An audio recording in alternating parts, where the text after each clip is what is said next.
Xiaoqun, you are an artificial intelligence expert, you are a tech expert, and we are so honored to have you here with us this year at the END conference in Zurich to talk about the future of negotiation. So thank you so much for joining us. Thanks, Sabine. Thanks for inviting me.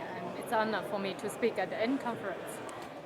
So, Xiaoqun, your specialty and your focus of your talk today was on technology and artificial intelligence. Can you tell us a little bit about why this topic is so important today to discuss? Okay. Actually, machine can do two things better than human being. One is has much bigger memory. The second is computing much faster. Because of these two things, so machine actually can be used in complex negotiations, which has a lot of more topic to negotiate, many rounds, and also you have only limited time.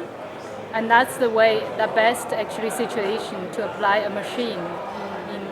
Also machine can be used in the future if the smart home comes, or the energy negotiation between the smart grid, or the smart device at your home, and also autonomous driving, vehicle to vehicle, vehicle to infrastructure, all these things, because negotiation will happen very often, almost real time.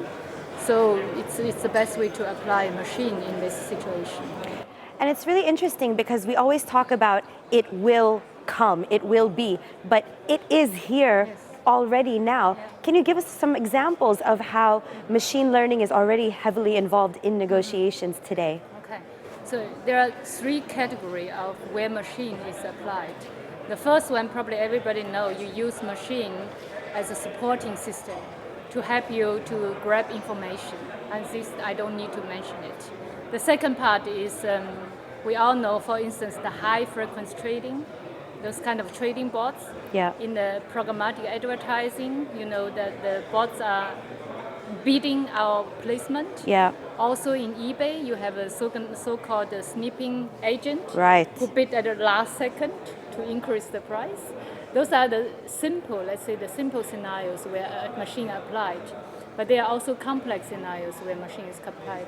Recently, Facebook just open source their experiment with two chatbots, which are using human language to negotiate between each other. And the scenario I designed that not both parties can come out with the best outcome, so they have to compromise. And no deal is not a scenario, not allowed. Yeah. So those kind of scenarios, so we can already see that chatbot can use human language, negotiate with each other without knowing the preference of the other side. That's amazing. Yeah. And you know, the theme of this year's END conference is the future of negotiations. From your perspective, why is it important to have these kinds of conversations about technology? You know, we know that yes, it's going to be more and more important, but why now? Why is it important to have group discussions about it? I think because technology in the negotiation is already reality, not it's the future to come. The second part is that we will see more and more, instead of digital intelligence, also digital manipulation. If we do not get familiar with this topic, do not learn, you will have a negotiation partner on the table who are leveraging this technology. Yeah. And also with all new technology, the more familiar you get, the more familiar you get with it, the better you can actually master your negotiation in the future, right? Xiaoqun Clever, you are amazing. Thank you so much Thank you. for joining us at the END conference this year. Thank you, Sabine.